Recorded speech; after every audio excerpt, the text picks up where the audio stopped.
I'm Steve Gardner, CTO at DigitLab, and I'm here this afternoon with Mike Saunders, our CEO. We're really excited about the upcoming Durban Digital Day. And if you know Mike at all, you know that he's got a lot to say, but it all had to start somewhere. Mike, how did you get into digital? How I got into digital was quite an interesting experience. I was driving in a car, I was working in marketing, and I was driving in my car, it clapped out tabs, and I've got my phone plugged into my radio, and I'm pumping tunes and listening to podcasts and everything with my phone, and I suddenly clicked that I haven't listened to the radio in like years. And I thought to myself, but I haven't picked up a paper in even longer. And I hate watching TV. I hate having the fact that knowing that someone is pushing stuff to me, deciding what stuff is cool to watch and what wasn't great to watch. And so it became stressful for me to watch TV. And so then I suddenly realized, but hang on, okay, this probably means that I'm a geek and I need to I live in the digital world and this is just me. But then I started talking to friends of mine who weren't geeks. I wouldn't class them as geeks. And they were experiencing the same kinds of things. They were not listening to the radio because they didn't like the content. They weren't reading papers and magazines. Everything they were doing was being consumed online. And so I suddenly thought, you know what, we're missing something here. We're missing the fact that we're no longer communicating to people the way we should be. We're communicating to people we think we would like to, but we're not really getting it right. And actually we need to start to understand that people are customizing their experiences in the way in which they consume media. And that's kind of started me on this journey of trying to understand social media and mobile and tech and data and all of these things that sort of collectively help you to connect with customers who are choosing to connect with you. Mike, as of about 15 minutes ago, you released a document or a paper on cyberbullying. Do you want to tell us a little bit about that? About 3 months ago, it became so prevalent to me that parents were really starting to struggle with what it meant to parent in a digital age. For the last, however long, 3 years of my life, I've helped businesses try and succeed in a digital age, market better, do business better, come up with better ideas, entrepreneurship, innovation, all of these things. And I've been involved in so many exciting projects that have shown me the value of understanding a digital world and succeeding in it.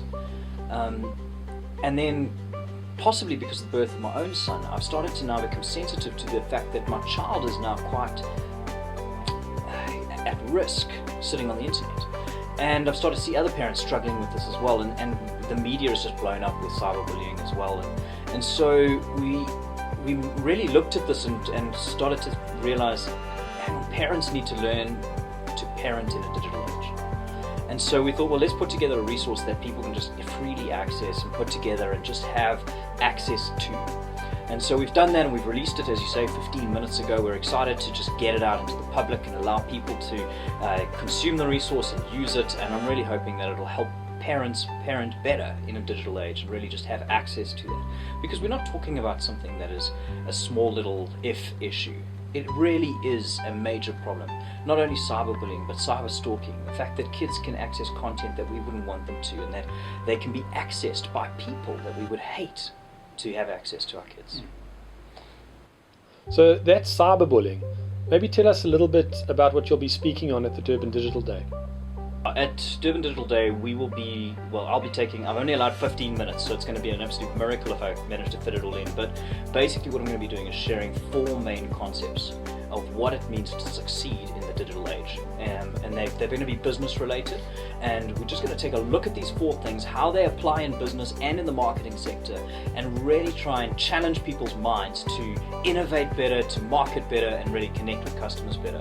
And it's really like a culmination of sort of 3 or 4 years worth of research and just in every aspect of digital that we can think of.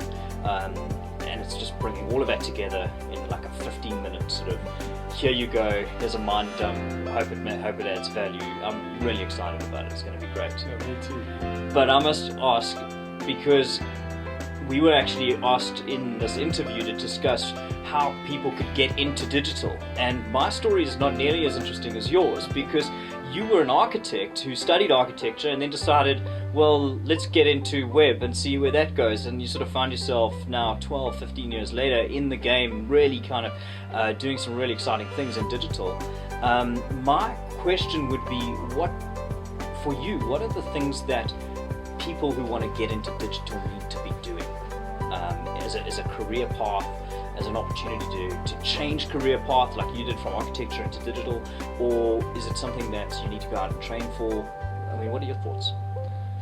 Well, the short answer is I just found digital more creative than my architecture, and that's what got me started. And it's just been a fantastic journey from there. That was late 90s, so early days of the web.